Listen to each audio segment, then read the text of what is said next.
I am so glad that Donald Trump has now entered the Republican race for the nomination to become President of the United States. I am glad not because I would ever vote for Donald Trump, but because now late-night comedians are assured of grist for their mules for months on end. Thank you, Donald. Thank you. However, if it were only the size of one's ego or the size of one's comb-over that assured one of becoming president, Donald would be a shoo-in. I don't know what that is on top of his head, quite seriously.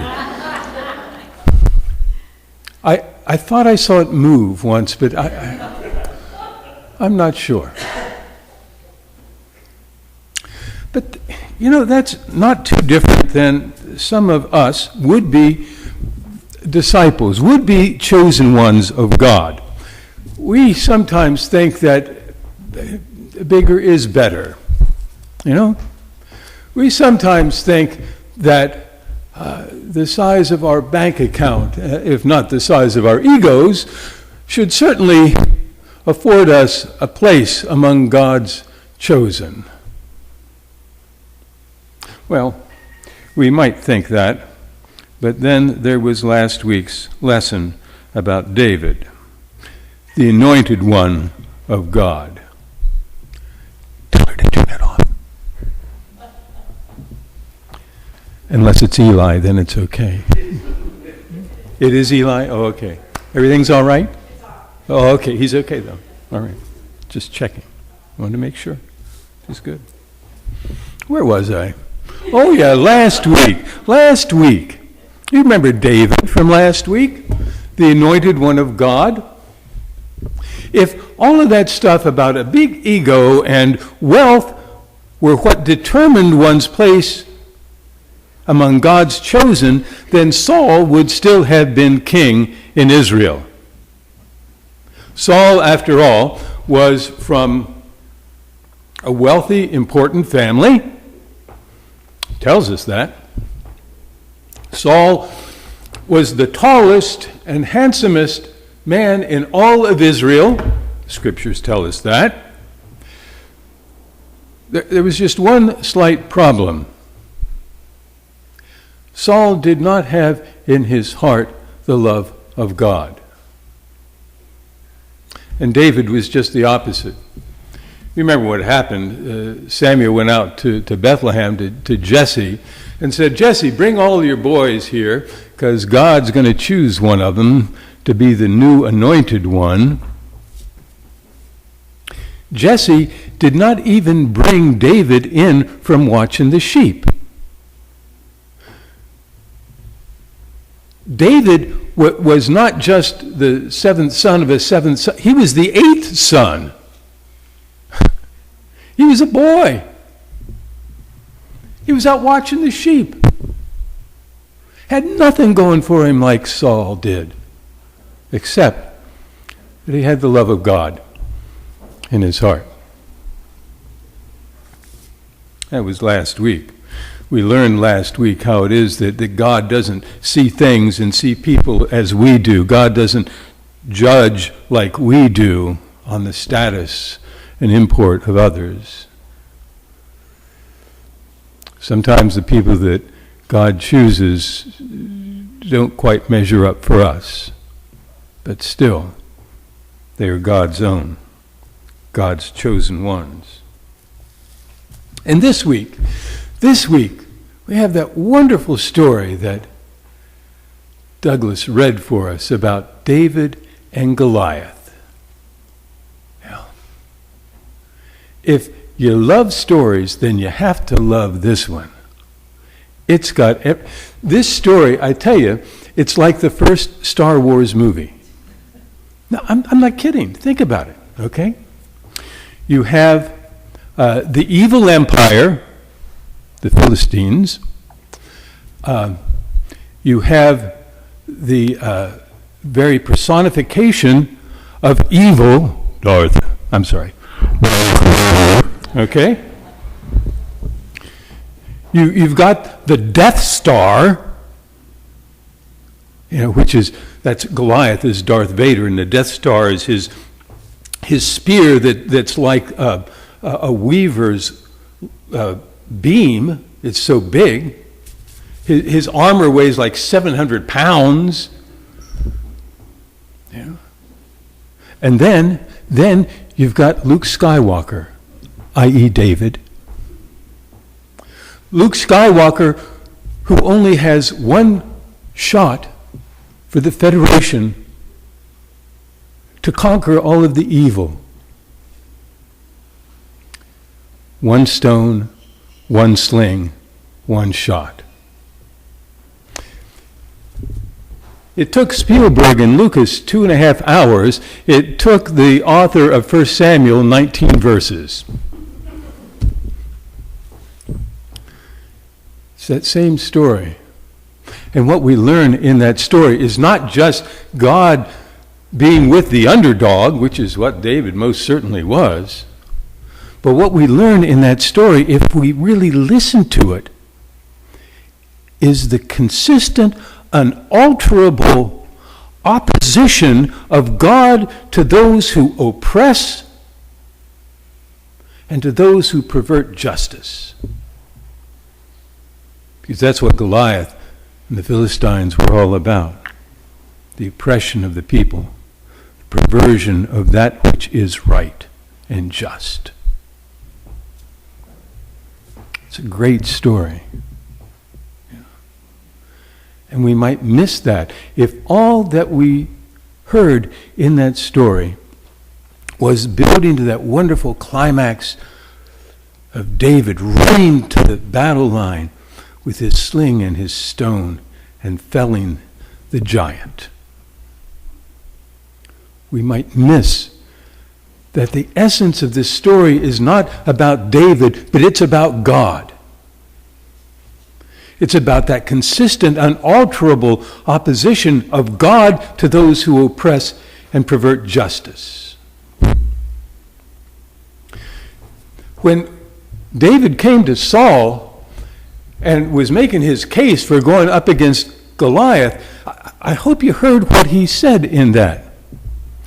He said, while I was keeping my father's sheep, he said, if a bear or a lion would come along and grab one of the lambs, I would chase it down, rescue that lamb, and if necessary, I'd kill that bear, I'd kill that lion.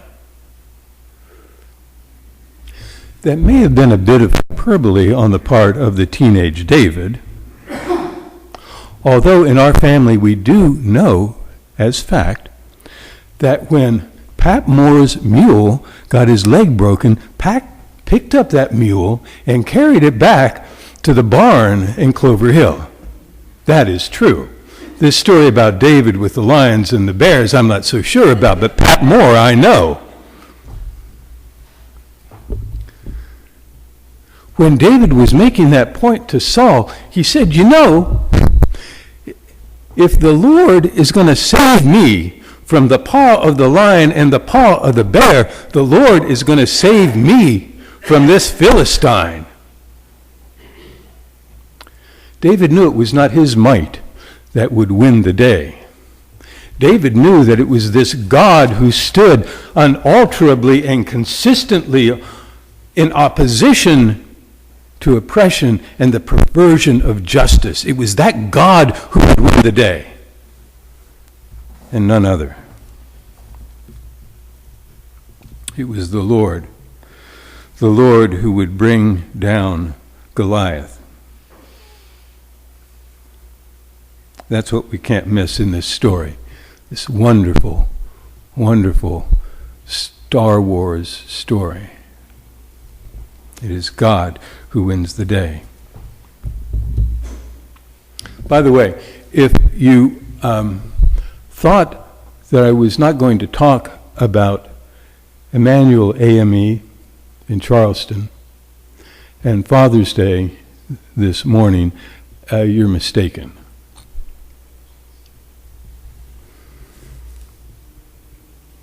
because I must. Because the attack on that church prayer meeting in Charleston was a terrorist attack. Don't kid yourself. Terror was the motive. Doesn't make any difference that this time it was a white man killing people of color rather than ISIS, people of color killing white folks. It doesn't matter. It was still terrorism. Just don't kid yourself about that. And this day, this Father's Day, there are 9 families in Charleston who are grieving for fathers who are lost, for daughters who are slain. This is not a happy Father's Day for them.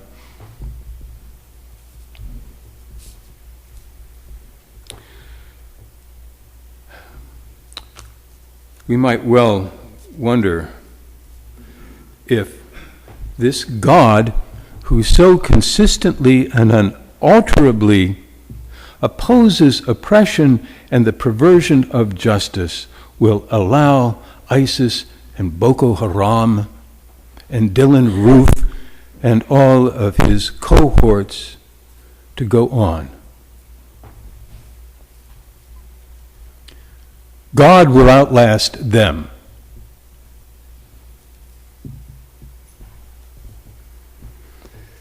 Will this God who stood with David as he rescued the sheep from the lion and the bear, allow this terror to go on unabated? No. Will this God who enabled David to fell Goliath also fell the racism and hatred that so infects so many, not only in this nation, but in this world? Will God outlast that? Yes, God will.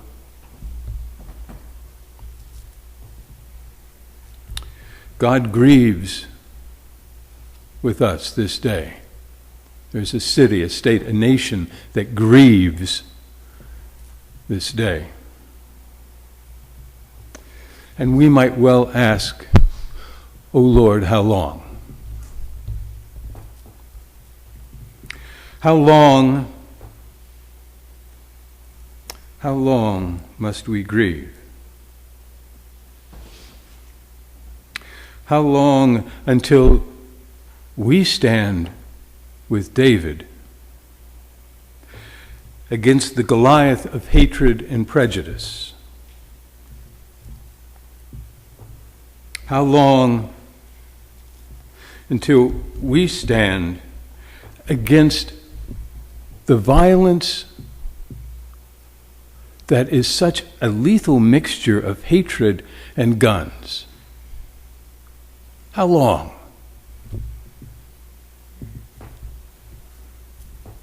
God might well ask us. We're asking God how long. God might well ask us, okay, how long? How long until you, my people, get up and do something? If you're waiting for Donald Trump or Jeb Bush or Hillary Clinton to make it right, you're in the wrong pew. Because they are the people in power.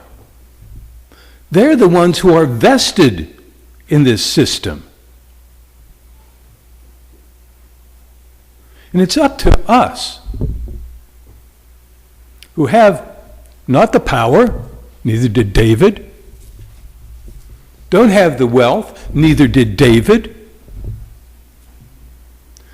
to stand with David against the hatred, against the violence, against those systems and structures in this country, within ourselves, that make this a very unhappy Father's Day for 9 families in Charleston. How long? How long will the Goliath of prejudice and hatred, the bears and lions of violence and guns, ravage our land? How long?